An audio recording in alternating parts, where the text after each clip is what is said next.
So today's look is darker, smokier, and not as scary as you think it would be. I know that the Kim Kardashian look or the J-Lo look with the strong, striking eyes can be a little intimidating, but it's really not, because even with the lighter colors and the red colors that we used last week, the darker colors will work the same. You just blend, blend, blend, blend, blend, and you'll be great. For a list of products used and a little bit of a background on today's look, go to A Beauty in the Eye of a Beholder at blogspot.com. And it's my blog. I use a palette that I actually got from Almay that has all three colors that I'm going to be using today. I know that they kind of give you a 1, 2, 3 step on the back of the box, but I always find that really hard to follow. Okay, let's get ready to go, and yeah, I guess that's all. Okay, so now that you've gone ahead and moisturized and primed if you want to, and now we're going to go ahead and begin with the eyes. So this Almay pack that I got is for smoky eyes, and we're going to start with a liner that it comes with. It's just a black smudgy liner, and it's really good if you get the ones that have the smudgers with them on the back, because you know that they're meant to be smudged. I have a Color Stay black liner, and when I tried to smudge it, it didn't so much blend as it did feel like I was peeling skin off of my eyelids, and not very pleasant, but make sure you get a good blending pencil. So we're going to start, and it doesn't matter how perfect you are at this, you can be as messy as you want because we're going to just smudge it out anyways. So we're just going to do the top of the lid, the lash line.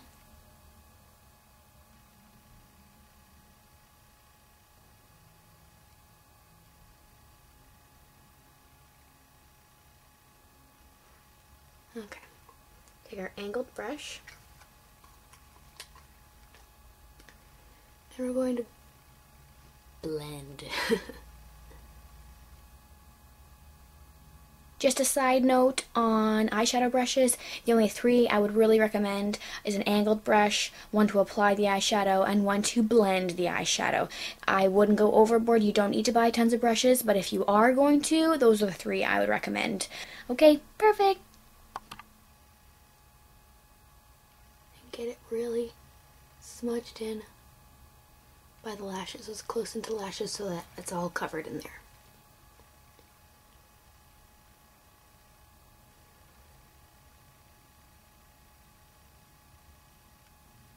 Okay. And now we're going to pull it up a little bit, again being careful not to pass this corner right here. We're going to pull it up a little bit so that our smoky eye color has something to stick to.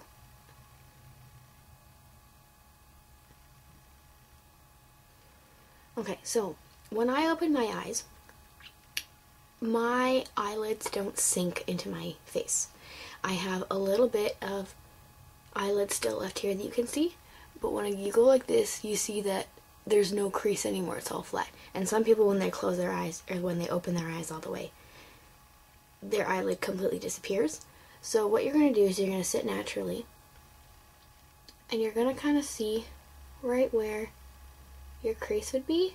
So you see how it kind of goes away when I open up my eye, but it's still fairly predominant.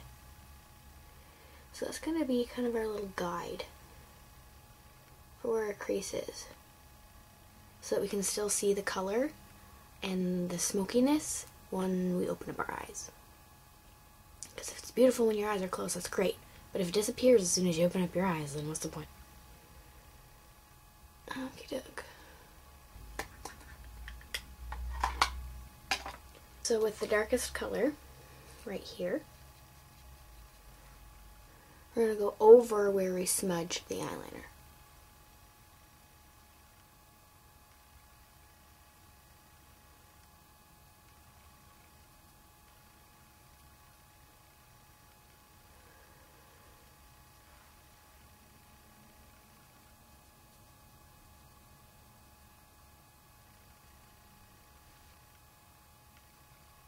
And I know it looks heavy on the camera, but right now with the lights in my mirror, it doesn't look as heavy as it does in my lens right here. But don't worry. When in doubt, blend it out.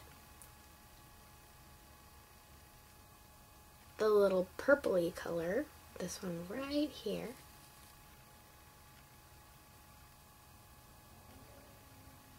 we're gonna blend it in with the darker color right here, just to soften it up and not make it look as predominant, but still keeping that definition of the shape right there. See how it kind of brings that darker color out there. Okay.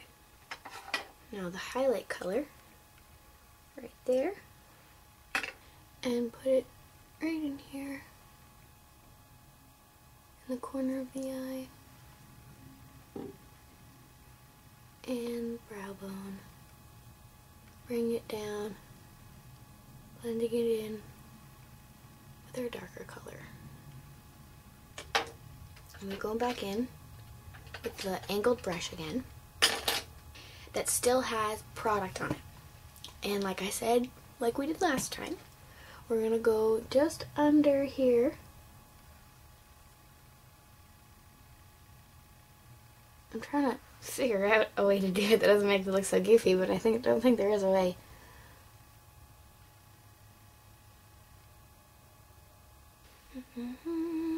Alright, now, you can just put mascara on like this and away you go.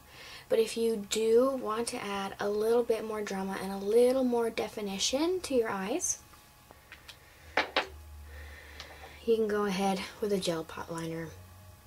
Just a tiny, tiny bit, because you can see it's already pretty smoky and pretty defined. Extra little bit of drama just right by the lashes. So I'm actually only going to do from here to about the middle of my eye and blend it in. I just like the way that the gel liner works and feels and stays.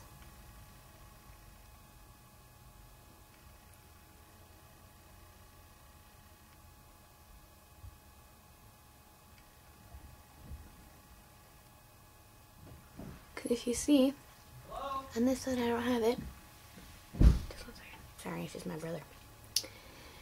On this side, it's not there. But on this side, it is. You can just see just how slightly more defined it is by the eyelash. If you don't want it darker, just go ahead and put your mascara on. Put a little bit of blush. Because if I don't wear blush, I look a little sick, I guess you could say. A little pale.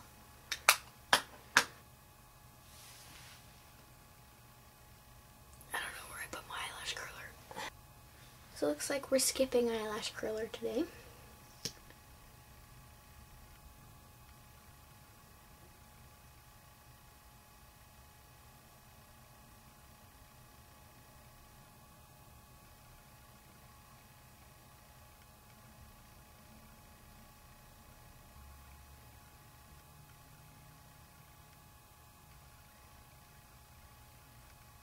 Why I use two mascaras is this one I find is really good for volumizing and kind of bulking up, and this one I find is really good for length.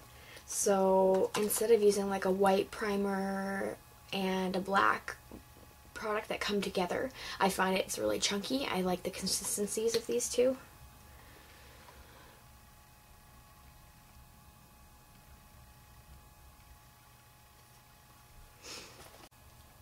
And we're just going to finish off with a teeny little bit of a pinky lipstick that has a little bit of shimmer to it. I don't know if I like the way that looks, actually. No, not at all. Scratch that. I don't know why I thought that would look good. So when doing such a dark eye, I generally stay with a completely natural lip and a little bit of balm. So this is by Burt's Bees. It's got blueberry oil in it. Acai berry in it. So you don't really need to watch me put on lip gloss. So that's all. Thanks for watching. There you go. Easiest pie.